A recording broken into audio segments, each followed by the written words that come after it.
Akamiz Samarqandda moshin Cobalt avtomatik kontrolida 8 ming shu atrofda yurgan, metan ustunovka qilingan, programma qilingan, avtomatik korobka, ограниченияsiga tegishmaylar, normal holatda zajganiya qo'yinglar.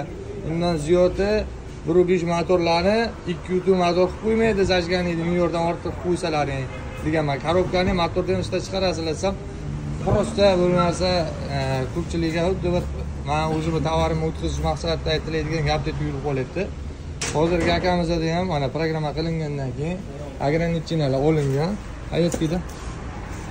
Zavod bor boshini. Qancha yurgan? 11 ming ekan. 11 ming. Xo'p. Shu holatda gazni bitta bosib qo'yib. Yana. Bos.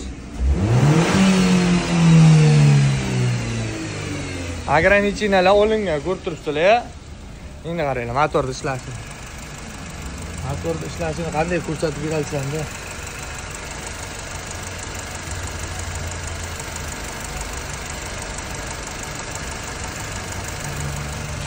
Kamerada bilinadi-ku.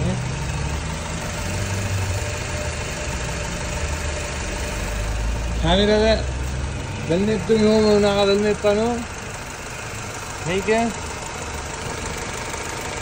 motor normalni qaltirab turibdi. Nima uchun qaltirayapti? Bo'ldi, o'chirib qo'y.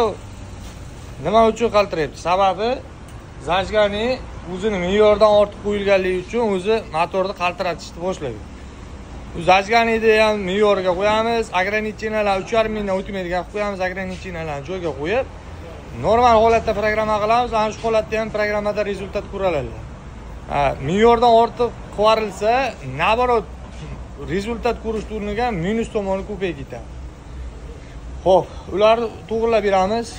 Rulga knopkalarni qo'yib, cruise control hammasini ishlatib beramiz. Ballar o'zi rulni yechib olib boshlashyapti. Berdagi moshlarimiz boshimiz. Bu Cobalt birpas tursa zavodimiz bo'lmay qolish holati bor edi. Bu reduktorda pilovat qilish holatidan ko'ra reduktor boshqa qo'yildi.